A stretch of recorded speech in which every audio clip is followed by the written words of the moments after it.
نحمده ونصلي على رسوله الكريم أما بعد فأعوذ بالله من الشيطان الرجيم بسم الله الرحمن الرحيم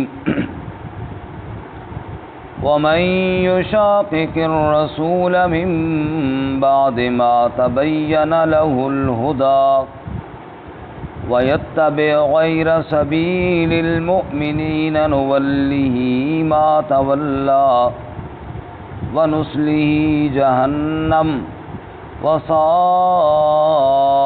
مصيرا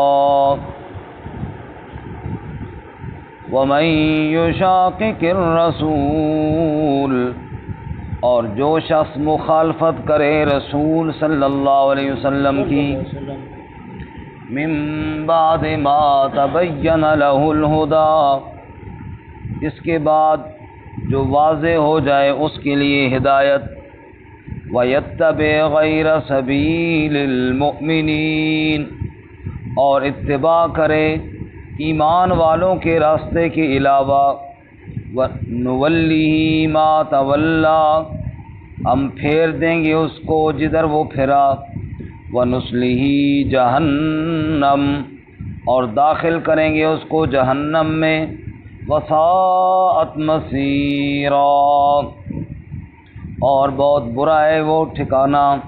سبحان ربک رب العزت عما یصفون وسلام علی المرسلین والحمد للہ رب العالمین۔ اللہم صل علی محمد وعلی آل محمد کما صلیت علی ابراہیم وعلی آل ابراہیم انک حمید مجید۔ اللہم بارک علی محمد وعلی آل محمد کما بارکت علی ابراہیم وعلی آل ابراہیم انک حمید مجید۔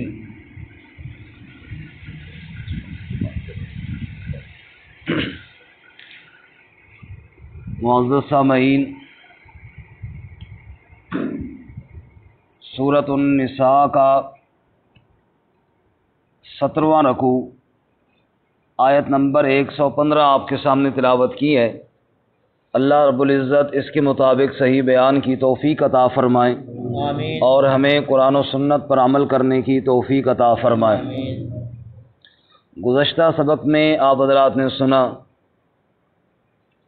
کہ اللہ تعالیٰ نے جناب رسول اللہ صلی اللہ علیہ وسلم سے ارشاد فرمایا کہ اے میرے محبوب صلی اللہ علیہ وسلم،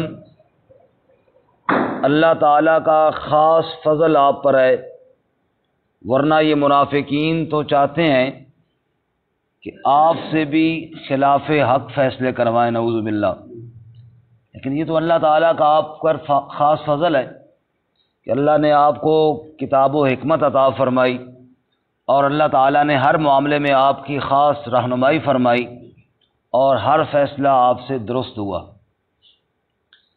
جب رسول اللہ صلی اللہ علیہ وسلم اللہ کی وحی سے فیصلے فرماتے ہیں اور اللہ تعالیٰ کی رہنمائی سے اور خاص فضل کے ساتھ فیصلے فرماتے ہیں، تو یقیناً آپ صلی اللہ علیہ وسلم کی اتباع کرنا فرض ہے اور لازم ہے۔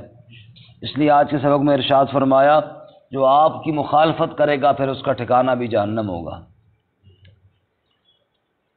کیونکہ اللہ تعالیٰ نے اپنے نبی صلی اللہ علیہ وسلم کو بھیجا ہی اس لیے ہے کہ لوگ آپ کی اتباع کریں، جیسا کہ دوسرے مقام پر فرمایا وَمَا أَرْسَلْنَا مِن رَّسُولٍ إِلَّا لِيُطَاعَ بِإِذْنِ اللَّهِ، ہم نے رسول بھیجے اس لیے ہے تاکہ ان کی اطاعت کی جائے اللہ کے حکم کے ساتھ، اور یہ اللہ کا حکم پہنچانے والے اللہ کے سچے نبی اسی لیے ہوتے ہیں کہ ان کی بات مانی جائے۔ اور قرآن مقدس میں کئی مقام پر اللہ تعالیٰ نے آپ کی اطاعت کا حکم دیا، مثلاً ایک جگہ اللہ تعالیٰ ان لوگوں کے لیے سخت وعید ارشاد فرماتے ہیں جو آپ کی اطاعت سے کھسک جاتے ہیں، فرماتے ہیں قد یعلم اللہ الذین یتسللون منکم لواذا فَلْيَحْذَرِ الَّذِينَ يُخَالِفُونَ عَنْ أَمْرِي أَن تُصِيبَهُمْ فِتْنَةٌ أَوْ يُصِيبَهُمْ عَذَابٌ أَلِيمٌ۔ اللہ ان کو جانتا ہے جو کھسک جاتے ہیں میرے نبی صلی اللہ علیہ وسلم کی اطاعت سے، ان لوگوں کو ڈرنا چاہیے جو میرے نبی کے حکم کی مخالفت کرتے ہیں، ان یصیبہم فتنۃ اور یصیبہم عذاب علیم، کہ انہیں کوئی آزمائش یا دردناک عذاب نہ اللہ کی طرف سے آ کر گھیر لے جو اللہ کے نبی کی مخالفت کرتے ہیں۔ اس لیے فرمایا وَمَن يُشَاقِقِ الرَّسُولَ، جو شخص مخالفت کرے رسول صلی اللہ علیہ وسلم کی، من بعد ما تبین لہ الہدی، ہدایت کے واضح ہو جانے کے بعد، جب اسے یہ بھی پتہ ہے کہ اللہ کے سچے نبی ہیں، ہدایت واضح ہو گئی کہ ان پر اللہ تعالیٰ نے اپنا کلام نازل کیا اور قرآن مقدس اللہ کا کلام ہے، جب یہ بندہ سمجھ جائے پھر جو مخالفت کرے، ایک تو وہ شخص ہے نا جس پر ہدایت واضح نہیں ہے، نعوذ باللہ وہ آپ صلی اللہ علیہ وسلم کو رسول نہیں سمجھتا، ابھی وہ جہالت میں پڑا ہوا ہے، ابھی وہ غفلت میں ہے، وہ بھی غلطی پر ہے، لیکن جس کو پتہ ہے کہ آپ اللہ کے نبی اور پھر نہیں اطاعت کرتا، یہ اس سے زیادہ غلطی پر ہے۔ دو قسم کے لوگ ہیں نا، غیر المغضوب علیہم ولا الضالین، ایک مغضوب علیہم اور ایک ضالین۔ مغضوب علیہم وہ ہیں جن کو پتہ ہے اور پھر نہیں مانتے، ان پر اللہ کا غضب اور اللہ کا قہر نازل ہوتا ہے، اور ضالین وہ ہیں جو بھٹک جاتے ہیں، جو لا علمی میں الٹے راہ پر چل پڑے۔ اور جو مغضوب علیہم ہیں اکثر یہ ہدایت سے محروم رہتے ہیں، ضالین جو بھٹکے ہوئی ہیں پھر بھی آ جاتے ہیں۔ مثال کے طور پہ آپ دیکھیں نا، موسیٰ علیہ السلام نے جادوگروں کے ساتھ مقابلے میں جو لاٹھی پھینکی تو ان کی جو رسیاں اور جو انہوں نے سانپ بظاہر بنائے تھے وہ نگل گئی، وہ سانپ جو موسیٰ علیہ السلام کی لاٹھی سے بنا تھا۔ اب یہ معجزہ جادوگروں نے بھی دیکھا اور فرعون نے بھی دیکھا، لیکن جادوگر ایمان لے آئے، فرعون ایمان نہ لایا۔ فرق کیا ہے کہ جادوگر پھٹکے ہوئے تھے، ضدی نہیں تھے، جب ان کے سامنے حق واضح ہوا تو ایمان لے آئے، اور رہا فرعون لقد علمت ما انزل هؤلاء الا رب السماوات والارض، اسے تو موسیٰ علیہ السلام نے کہا یقیناً واللہ تو جانتا ہے کہ میری طرف جو کچھ نازل ہوا یہ اللہ کی طرف سے نازل ہوا، لیکن تو بدبخت مانتا ہے اس لیے نہیں ہے کہ میری حکومت اور یہ میں موسیٰ کے پیچھے کیوں چلوں۔ تو یہ ہے مغضوب علیہم، جو جانتا ہے اور نہیں مانتا اس کو ہدایت کی توفیق نہیں ملتی، اور جو بھٹکا ہوا ہے ہدایت کا طلبگار، اس کو اللہ تعالیٰ ہدایت عطا فرماتے۔ اسی طرح آپ یہی دیکھ لیجئے، کئی مثالیں ہیں ایسی۔ عمر رضی اللہ تعالیٰ عنہ گھر سے تو آپ صلی اللہ علیہ وسلم کے قتل کے ارادے سے نکلے ہیں، بڑے غصے میں بھی ہیں، سب کچھ ہے، لیکن ضدی نہیں ہے، بس مغالطہ لگا ہوا ہے، سمجھ نہیں آتی کہ جناب میں یہ کام صحیح کر رہا ہوں یا غلط کر رہا ہوں۔ تو جب سورۃ طٰہٰ کی آیات سنی، طٰہٰ ما انزلنا علیک القرآن لتشقی الا تذکرۃ لمن یخشی، بس دل کی دنیا بدلی اور وہیں سے نبی پاک کی خدمت میں ایمان لانے کی غرض سے روانہ ہو گئے۔ اللہ تعالیٰ فرماتے وَمَن يُشَاقِقِ الرَّسُولَ مِن بَعْدِ مَا تَبَيَّنَ لَهُ الْهُدَىٰ، ہدایت واضح ہو گئی پھر بھی جو نبی پاک کی مخالفت کرے۔ اب اللہ تعالیٰ ہم سب کو معاف فرمائے کہ ہم بھی تو دیکھیں نا، کلمہ بھی لا الہ الا اللہ محمد الرسول اللہ کا، لیکن معاملات میں جب فیصلے آتے ہیں تو شریعت کے مخالف۔ میراث کا مسئلہ آ گیا، جو محمد الرسول اللہ صلی اللہ علیہ وسلم نے احکامات بتائے ہیں شریعت نے، شریعت محمدی کو ہم نے چھوڑ دیا، حالانکہ قرآن پاک میں اللہ تعالیٰ سورۃ النور میں بہت سختی کے ساتھ فرماتے ہیں ام یخافون ان یحیف اللہ علیہم ورسولہ، یہ لوگ کیوں نہیں نبی پاک کے فیصلوں کو مانتے ہیں، اللہ اس کے رسول کو؟ کیا انہیں یہ خطرہ ہے کہ نعوذ باللہ اللہ اور اس کے رسول ظلم کریں گے ان پر؟ نعوذ باللہ من ذالک، نعوذ باللہ۔ یعنی کلمہ بھی نبی پاک کا پڑھیں، لا الہ الا اللہ محمد الرسول اللہ پڑھیں اور پھر فیصلہ نہ مانیں۔ فلا وربک لا یؤمنون حتی یحکموک فیما شجر بینہم، فرمایا قسم ہے مجھے تیرا رب ہونے کی، دنیا والے اس وقت تک مومن نہیں ہو سکتے جب تک تجھے اپنے فیصلوں میں حاکم نہ مانے میرے محبوب۔ ثم لا یجدوا فی انفسہم حرجا مما قضیت، پھر تیرے فیصلے کے بعد دل میں تنگی محسوس نہ کریں، بلکہ ویسلموا تسلیما، خوشی خوشی تیرے فیصلے کو تسلیم کریں، تب یہ مومن کہلانے کے حقدار ہیں۔ اگر تیرے فیصلے کو مانے نہیں، یا مانے تو صحیح لیکن بڑی تنگ دلی سے مانے، یہ مومن کہلانے کے حقدار ہی نہیں ہے۔ مومن وہ ہے جو اللہ کے نبی صلی اللہ علیہ وسلم کے فیصلے کو تسلیم کرے گا۔ یہاں تو عمر فاروق جیسا شخص ہے اور جناب حکمران ہے، اور اعلان کرتا ہے، ایک فیصلہ سناتا ہے، اور ایک خاتون کہتی ہے کہ ہم یہ تیرا فیصلہ نہیں مانتے کیونکہ یہ تیرا فیصلہ قرآن کے مطابق ٹھیک نہیں ہے۔ آپ نے فرمایا جس نے مہر زیادہ مقرر کیا 10 درہم سے زائد، تو اس سے لے کر بیت المال میں جمع کرا دیا جائے گا، یہ نہیں ٹھیک ہے۔ یہ قانون بیان کیا، ایک خاتون نے کہا امیر المومنین یہ قانون ہم نہیں مانتے، اس لیے کہ اللہ تعالیٰ قرآن میں کہتے ہیں وَآتَيْتُمْ إِحْدَاهُنَّ قِنْطَارًا فَلَا تَأْخُذُوا مِنْهُ شَيْئًا، قنطار خزانے کو کہتے ہیں۔ اللہ کہتے ہیں اگر عورت کو مہر میں خزانہ بھی دے رکھا ہے اس سے واپس نہ لو، اور آپ 10 درہم سے زیادہ کی اجازت ہی نہیں دے رہے۔ قرآن تو خزانے کی بات کر رہا ہے۔ امیر المومنین مسکرا دیے اور فرمایا اللہ رحم کرے اپنی بندی پر جس نے عمر کی اصلاح کر دی۔ سبحان اللہ۔ میں نے تو قانون اس لیے بنایا تھا کہ لوگ مہر مقرر کرتے ہیں پھر ادا نہیں کرتے، لیکن اس نے مجھے بات سمجھا دی، لہذا میں بات قرآن والی درست ہے، میں اپنا قانون واپس لیتا ہوں۔ اتنی گزارش کرتا ہوں کہ جو مہر مقرر کرو وہ ادا کیا کرو، اور اتنا مقرر کیا کرو جو ادا کر سکو۔ تو میں یہ عرض کر رہا ہوں کہ اللہ اور اس کے رسول صلی اللہ علیہ وسلم کے حکم کے مقابلے میں اور ان کے سامنے تو امت پہ لازم ہے کہ سر تسلیم خم کرے، چاہے کتنا بڑا امتی کیوں نہ ہو۔ تو اللہ تعالیٰ فرماتے ہیں جو سر تسلیم خم نہیں کرتا اور الٹا کوئی اور راہ چلتا ہے، نبی پاک صلی اللہ علیہ وسلم کی سنت کو چھوڑ کر، آپ کے فیصلے کو چھوڑ کر اپنی مرضی سے چلتا ہے اور کلمہ نبی پاک کا پڑھتا ہے، اس کا انجام کیا ہوگا اور اس کی پہچان کیا ہوگی سنی۔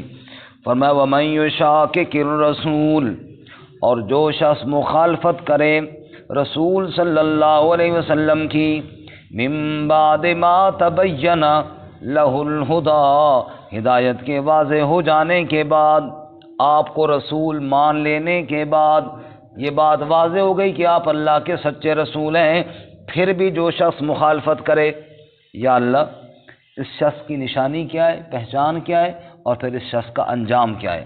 اللہ تعالیٰ نے یہ دونوں باتیں بتائی ہیں۔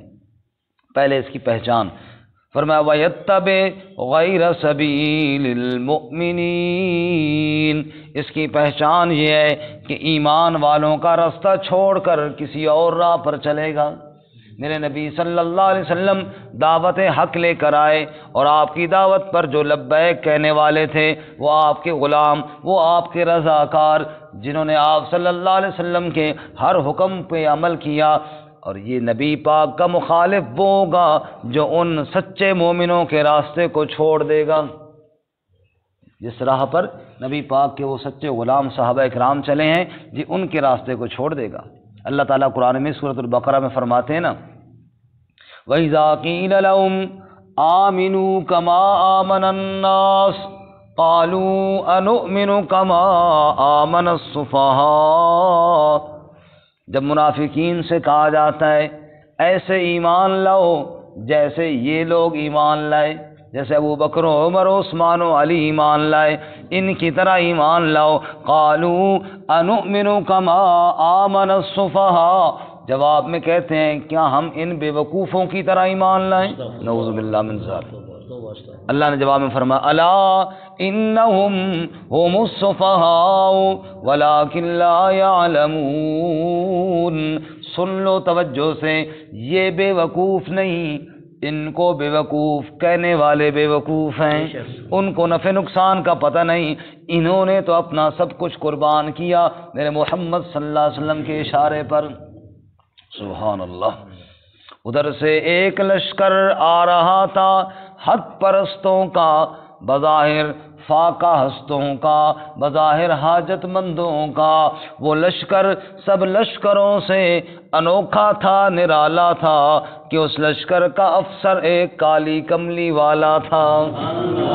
یہ ایمان والے جن کے لیڈر ہیں محمد مصطفیٰ صلی اللہ علیہ وسلم، اور وہ آپ کے پیچھے پیچھے چلنے والے ہیں، ان کے راستے کو کیوں کوئی چھوڑے؟ اس لیے اللہ نے فرمایا سورۃ البقرہ میں ہی فرمایا فَإِنْ آمَنُوا بِمِثْلِ مَا آمَنْتُمْ بِهِ فَقَدِ اهْتَدَوْا، یہ دنیا والے اس طرح کا ایمان لائیں جس طرح میرے محمد کے غلام ایمان لائے ہیں تو فَقَدِ اهْتَدَوْا، پھر تو ہدایت پائیں گے۔ وَإِنْ تَوَلَّوْا، اگر میرے نبی کے صحابہ کی راہ کو چھوڑیں گے فَإِنَّمَا هُمْ فِي شِقَاقٍ، پھر تو یہ خامخواہ اختلاف میں پڑے رہیں گے اور سیدھے راستے کے قریب نہ آئیں گے۔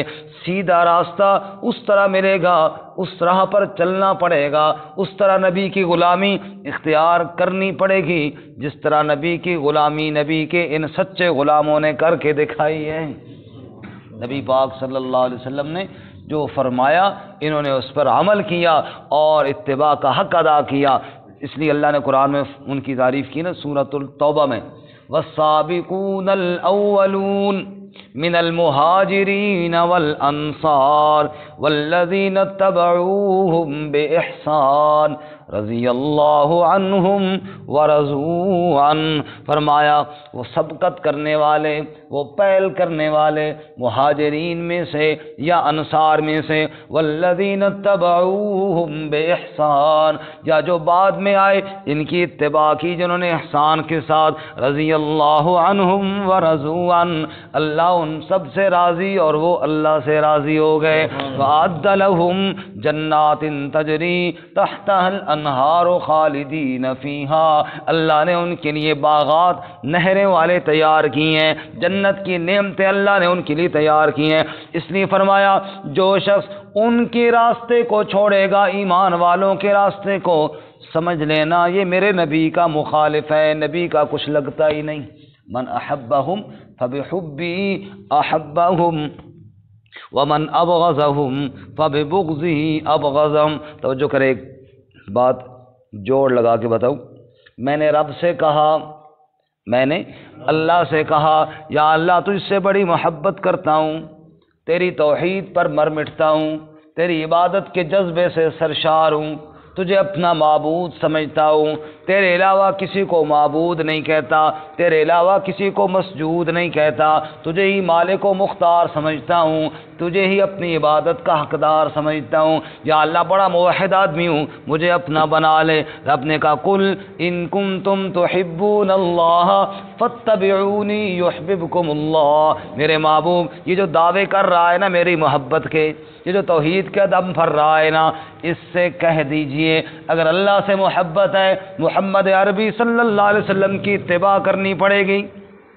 صرف اللہ کی محبت یوں کا قبول نہیں ہوگی، وہ محبت قبول ہوگی جو سنت کے رنگ میں ڈھلی ہوئی ہوگی، میری وہ عبادت چلے گی جو میرے محبوب کی سنت کے اور طریقے اور نقش قدم کے مطابق ہوگی۔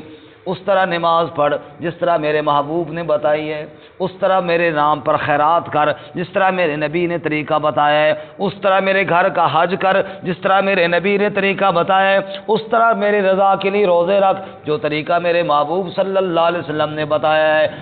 ان کنتم تحبون اللہ فاتبعونی، اگر رب سے محبت کرتے ہو اتباع رسول کرنی پڑے گی۔ ہم پھر گئے رسول اللہ صلی اللہ علیہ وسلم کی خدمت میں، پہلے تو رب سے کہا تھا نا یا اللہ مجھے اپنا بنا لے، تیرے ساتھ بڑی محبت ہے، اللہ نے شرط لگائی پہلے میرے نبی صلی اللہ علیہ وسلم کی اتباع کرو۔ ہم نے اتباع رسول کی غرض سے رسول اللہ صلی اللہ علیہ وسلم کے پاس گئے اور اللہ تعالیٰ کے نبی صلی اللہ علیہ وسلم نے فرمایا من احبہم فبحبی احبہم ومن ابغضہم فببغضی ابغضہم، اگر میری اتباع کرنی ہے اس طرح کر کے دکھاؤ جس طرح میرے صحابہ نے کر کے دکھائی ہے۔ سمجھ آئی؟ اللہ نے فرمایا میرے ساتھ محبت ہے، جاؤ میرے نبی کی اتباع کر کے آؤ۔ نبی پاک نے کہا اس طرح کر کے آؤ جس طرح میرے صحابہ نے کر کے دکھائی، اور اللہ نے بھی فرمایا وَمَن يُشَاقِقِ الرَّسُولَ مِن بَعْدِ مَا تَبَيَّنَ لَهُ الْهُدَى وَيَتَّبِعْ غَيْرَ سَبِيلِ الْمُؤْمِنِينَ، جو ایمان والوں کا راستہ چھوڑ دے سمجھو میرے نبی کی مخالفت کرنے والا ہے۔ حضرت امام شافعی رحمۃ اللہ تعالی علیہ، کسی نے پوچھا اجماع امت بھی تم کہتے ہو شرعی دلیل ہے، قرآن کے بعد حدیث کے بعد اجماع امت، تو اس پر کیا دلیل ہے؟ امام شافعی نے یہ آیت پیش کی، فرمایا وَيَتَّبِعْ غَيْرَ سَبِيلِ الْمُؤْمِنِينَ، امت کا اجماع بھی دلیل ہے، کیونکہ نبی پاک صلی اللہ علیہ وسلم کی مخالفت کرنے والے کی نشانی اللہ نے یہ بتائی ہے کہ وہ ایمان والوں کا راستہ چھوڑ دے گا اور کوئی الگ راستہ اختیار کرے گا۔ اب سنت کی پہچان ہی ایمان والوں کے یعنی صحابہ کرام کے راستے سے ہوتی ہے۔ اس کی مثال میں عرض کروں تو بات صحیح سمجھ آئے گی انشاءاللہ۔ آپ نے کسی عالم سے نہ آج تک یہ مسئلہ سنا ہوگا کہ نماز میں بچی کا اٹھانا سنت ہے، سنا ہے کسی عالم سے؟ بولتے نہیں ہے، پتہ نہیں، چاہے دیوبندی ہو، چاہے بریلوی ہو، چاہے حدیث ہو، کوئی عالم آپ کو یہ نہیں کہے گا کہ نماز میں بچی کا اٹھانا سنت ہے، اور ہے بھی کوئی نہیں۔ لیکن آپ کسی عالم سے پوچھیں کہ حدیث میں آیا ہے یا نہیں آیا کہ جزاک اللہ، کسی عالم سے آپ یہ پوچھیں کہ حدیث میں آیا یا نہیں آیا کہ نبی پاک صلی اللہ علیہ وسلم نے اپنی نواسی کو اٹھایا ہے نماز میں، وہ بتائے گا کہ جی آیا ہے۔ آپ صلی اللہ علیہ وسلم نے اپنی نواسی کو اٹھایا، آپ نماز پڑھ رہے اور قیام میں آپ نے اٹھایا ہوا ہے بچی کو، اور جناب جب سجدے میں آپ گئے اس کو رکھ دیا، سجدہ فرمایا، اٹھے تو پھر اٹھا لیا۔ اب یہ بات حدیث میں ہے، آپ صلی اللہ علیہ وسلم نے کیا ہے، چاہے کوئی دیوبندی عالم ہے، چاہے کوئی بریلوی ہے، چاہے کوئی اہل حدیث ہے، آپ کو بچی اٹھانے کا مشورہ نہیں دے گا کہ نماز میں بچی اٹھائیں، بڑا ثواب ہوتا ہے۔ نہیں دیا نا کسی نے آج تک، انشاءاللہ آئندہ بھی کوئی نہیں دے گا۔ آئندہ کا خیر پتہ تو کوئی نہیں ہے، نہ میں نے کٹے کھول رہے ہیں، کوئی نواں نہ کھول جائے، لیکن امید ہے انشاءاللہ نہیں دے گا آپ کو ہمت۔ کیوں؟ بھائی جواب یہ ہے آپ صلی اللہ علیہ وسلم نے تو اٹھایا ہے، لیکن سنت ہمارے لیے نہیں ہے۔ کیوں نہیں ہے سنت؟ بھائی نبی پاک نے عمل کیا، سنت کیوں نہیں ہے؟ ہمیں کیسے پتہ چلا؟ ہم جواب میں یہ کہیں گے اگر یہ سنت ہوتا، امت کے لیے بھی نماز میں یہ ضروری ہوتا بچی کا اٹھانا، تو صحابہ اکرام بچیوں کو اٹھاتے نماز میں۔ صحابہ اکرام کیا کرتے؟ اٹھاتے۔ انہوں نے نہیں اٹھایا تو یہ معلوم ہے نبی پاک صلی اللہ علیہ وسلم کے ساتھ خاص تھا، کوئی ایک آدھ دفعہ کوئی ایسا واقعہ ہو گیا، آپ صلی اللہ علیہ وسلم نے اٹھا لیا، امت کے لیے یہ سنت قرار نہیں دیا۔ معلوم ہوا سنت کی پہچان ہی صحابہ کے عمل سے ہوئی ہے، سنت کی پہچان ہی صحابہ کے عمل سے ہوئی ہے۔ انہوں نے اگر اس پہ عمل کیا ہے تو یہ نشانی ہے اس بات کی کہ امت کے لیے ضروری تھا، جو اللہ کے نبی صلی اللہ علیہ وسلم نے حکم دیا اور اس وقت کے جو امتی تھے نا انہوں نے اس پر عمل کیا، وہ بن گئی ہمارے لیے سنت۔ وہ کیا بن گئی؟ ہمارے لیے سنت بن گئی ہے۔ اس نے فرمایا وَيَتَّبِعْ غَيْرَ سَبِيلِ الْمُؤْمِنِينَ۔ اب بڑا آسان ہو گیا ہمارے لیے معاملہ، جو تم نے کرنا ہے کام دیکھو کیا یہ صحابہ کرام کیا کرتے تھے؟ اگر کیا کرتے تھے تو فبیا، اس لیے ہم اکثر معذرت کے ساتھ سمجھانے کی کوشش کرتے ہیں، اللہ سب کو سمجھ نصیب فرمائے۔ یہ جو ہم وفات کے موقع پہ آج جناب 40واں ہو رہا ہے اور آج 10واں ہو رہا ہے اور کل شریف ہو رہا ہے اور پتہ نہیں برسی شریف ہو رہی ہے اور فلاں اور فلاں، دیکھو اصال ثواب بے شک کریں، صدقہ خیرات کریں، وہ سب کچھ ٹھیک ہے، لیکن یہ جو ہم نے طریقے بنائے ہیں کیا اس طریقے سے صحابہ کرام میں سے کسی نے کبھی کچھ کیا تھا؟ اگر انہوں نے نہیں کیا تھا تو وَيَتَّبِعْ غَيْرَ سَبِيلِ الْمُؤْمِنِينَ، ایمان والوں کے راستے کے علاوہ کوئی راستہ نہ اختیار کیا جائے نا، وہ راستہ اختیار کیا جائے جو نبی پاک نے حکم دیا اور صحابہ اکرام نے کر کے دکھایا، کیونکہ اس وقت بھی تو فوتیاں ہوا کرتی تھی نا، کوئی ایک کہیں سے تو کوئی بات ملے، جیسے ابھی میں نے یہ بچی والی مثال دی آپ کو، یہ تو مل گئی، ایسے اور کئی واقعات آپ کو مل جائیں گے احادیث مبارکہ میں، لیکن ایسا کیوں واقعہ کوئی نہیں ملتا کہ جناب انہوں نے اس طرح اہتمام کیا اور پھر جناب یہ ہو گیا۔ اللہ کے نبی صلی اللہ علیہ وسلم نے فرمایا قیامت کے دن عرش الہی کے سائے کے علاوہ کوئی سایہ نہیں ہوگا، وہاں اللہ کے عرش کے نیچے وہ شخص ہوگا وَرَجُلٌ تَصَدَّقَ بِصَدَقَةٍ فَأَخْفَاهَا حَتَّى لَا تَعْلَمَ شِمَالُهُ مَا تُنْفِقُ يَمِينُهُ، جس نے خفیہ صدقہ کیا، اتنا مخفی کیا کہ اس کے بائیں ہاتھ کو بھی پتہ نہ چلا کہ دائیں ہاتھ نے کیا صدقہ کیا۔ آپ کسی غریب کو، کسی محتاج کو، حاجت مند کو یوں کیوں نہیں پیسے دیتے، یوں کیوں نہیں اس کی خدمت کرتے کہ کسی کو پتہ ہی نہ چلے، رب کو پتہ ہو، اور پھر جناب اللہ تعالیٰ دن قیامت کے بتائے کہ اس کا جناب میرے پاس یہ اجر بھی موجود ہے۔ اللہ کے لیے کرنا ہے نا ایصال ثواب، اپنے ماں باپ کو جو ثواب بخشنا ہے اللہ کے لیے بخشنا ہے، ثواب کس نے پہنچانا ہے؟ اللہ۔ ایصال ثواب کا مطلب یہ ہوتا ہے کہ میں نے ایک عمل کیا اور میں نے کہا یا اللہ یہ جو نیک عمل ہے نا جو میں نے کیا، اس پر جو تو نے مجھے ثواب دینا ہے یا اللہ اس میں سے میرے ماں کو، میرے باپ کو، کسی کو دے دے، ٹھیک ہے؟ اب یہ ثواب کس نے دینا ہے؟ اللہ تعالیٰ نے۔ اس میں لوگوں کو بتانے کی کوئی ضرورت ہے؟ پرچی لکھ کے پوری مولوی صاحب کو پھر کیوں دیتے ہیں آپ؟ دیتے ہیں نا دعا کے ٹائم، دیتے ہیں میں نے اتنا پڑھا ہے، میں نے اتنا پڑھا ہے۔ مولوی صاحب کے تصحیح کی آپ کی ضرورت کیا ہے؟ اگر آپ نے پڑھ لیا ہے تو ثواب کس نے دینا ہے؟ اللہ تعالیٰ نے پوری لسٹ جناب مولوی صاحب۔ اچھا، اور بعض جگہوں پہ مولوی اگر وہ پڑھے نہیں تو لوگ اس پہ ناراض بھی ہو جاتے ہیں، وہ جی دعا کیڑی ہوئی، پھر ذکر ہی کوئی نہیں کیتا نے۔ یعنی گویا کہ یہ سمجھا جاتا ہے کہ اب یہ سارے یہاں پہ ذکر ہوں گے تب جناب ثواب پہنچے گا۔ بھائی ثواب اللہ نے پہنچانا ہے، اگر آپ نے اللہ کی بشرطے کہ اللہ کی رضا کے لیے کوئی کام کیا ہو، کیا ثواب والا کام ہو۔ یتیم کا مال کھا کے اوپر ثواب کی امید نہ رکھیں۔ بندہ فوت ہو گیا ہے، اس کے یتیم بچے رہ گئے ہیں، اوپر جناب سارے آ گئے ہاتھ دھو کے جناب بسم اللہ والا برکت اللہ، بھائی ادھر برکت آئے گی کہ کیا آئے گا؟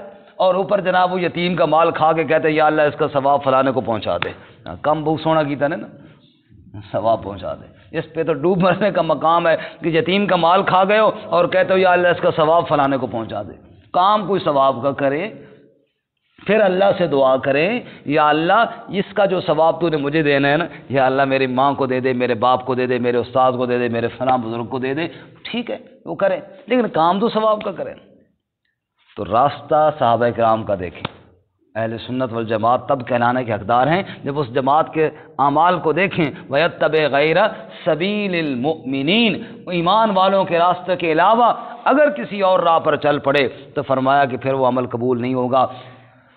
پیر نصیر پیر صاحب کی بات سنا کے بعد ختم کرتا ہوں۔ پیر نصیر الدین صاحب نے فرمایا عالم ہے جہول کیوں بنتا ہے، فاضل ہے فضول کیوں بنتا ہے، اپنے اوپر تازہ شریعت مت اتار، تو امتی بن رسول کیوں بنتا ہے۔ تو امتی بن رسول نہ بن، تو اپنی طرف سے شریعت نہ ایجاد کر، تو نبی پاک کی غلامی میں آ جا، اس شریعت کی اتباع کر جس شریعت پہ چلتے ہوئے ابو بکر عمر عثمان و علی درجے پا گئے۔ ان کی میں بہت نیک ہو جاؤں گا لیکن صحابہ کرام سے بڑا نیک تو میں نہیں بن سکتا، جنہوں نے وہ نیکی کا اعمال جو انہوں نے نہیں کیے اس سے آگے نہ بڑھوں، بس وہیں تک رہوں، انشاءاللہ میرے لیے کامیابی ہے۔ وہیں تک بھی پہنچ جاؤں تو بڑی بات ہے، جو کچھ انہوں نے کیا وہ تو ہم کرتے نہیں ہیں۔ کبھی آپ نے سنا ابو بکر عمر عثمان و علی یا دیگر صحابہ نے بڑے نعرے لگائے ہوں جناب نبی پاک کی غلامی کے، لیکن سب جانتے ہیں وہ نبی پاک کے سچے غلام تھے، انہوں نے عمل کر کے دکھایا، صرف نعروں پہ نہ رہے۔ بارگاہ اللہ تعالیٰ فرماتے ہیں جو میرے نبی کی مخالفت کرے اور نبی کے غلاموں کا راستہ چھوڑے تو پھر اس کا انجام کیا ہوگا؟ نولیہ ما تولی، بھٹک جائے گا، پھر وہ جدھر منہ آئے گا ادھر جائے گا، کبھی ادھر جائے گا کبھی ادھر جائے گا۔ نولیہ ما تولی، ادھر ہی ہم اس کو پھیر دیں گے جدھر پھر جا، پھر جدھر مرضی ہے تو جا۔ اگر تیرا آئیڈیل اور نمونہ یہ لوگ نہیں ہیں تو پھر بنا جس کو مرضی ہے۔ فلاں جگہ یہ ہوا، اس دن وہ قاضی صاحب سنا رہے تھے کہ قبر تے اذان کو دی تھی نا کہ چکوال اج دینے چکوال اج رکھ دینے، بھائی چکوال والے کوئی ہمارے لیے حجت ہے؟ اگر چکوال والے دیتے بھی ہیں تو فلاں پھر نولی ما تولی، پھر کوئی کدھر پھرے گا، کوئی کہاں سے بات کوئی کہاں سے بات، فلاں کو جناب خواب آیا اس نے یہ کیا، فلاں نے جناب یہ واقعہ سنایا، یہ باتیں رہ جائیں گی لیکن وہ شریعت کی دلیل نہیں ہوگی، وہ بھٹکا ہوا راستہ ہوگا۔ اور پھر انجام کیا ہوگا نبی پاک کی مخالفت کا؟ اللہ کے نبی کی مخالفت کا انجام ہے اللہ محفوظ فرمائے وَنُصْلِهِ جہنم، اللہ ہمیں جہنم سے بچائے، اللہ اس ہولناک انجام سے ہماری حفاظت فرمائے۔ وساعت مصیرہ، یہ بہت برا ٹھکانہ ہے، اس سے برا اور ٹھکانہ کوئی نہیں ہے۔ بس کامیابی ہے اللہ کی توحید میں، اور توحید کا رنگ اتباع رسول، اور اتباع رسول کے لیے پہچان اور طریقہ صحابہ کرام کا عمل۔ اللہ تعالیٰ ہمیں عمل کی توفیق عطا فرمائے۔ ترجمہ دوبارہ سنیں جی۔ وَمَن يُشَاقِقِ الرَّسُولَ، اور جو شخص مخالفت کرے رسول صلی اللہ علیہ وسلم کی، من بعد ما تبین لہ الہدی، اس کے بعد جب اس کے لیے ہدایت واضح ہو جائے، وَيَتَّبِعْ غَيْرَ سَبِيلِ الْمُؤْمِنِينَ، اور اتباع کرے ایمان والوں کے راستے کے علاوہ اور راستے کی، نُوَلِّهِ مَا تَوَلَّىٰ، ہم اس کو پھیر دیں گے جہاں وہ پھرا، وَنُصْلِهِ جَہَنَّمَ، اور ہم اس کو داخل کریں گے جہنم میں، وَسَاءَتْ مَصِيرًا، اور بہت برا ٹھکانہ ہے۔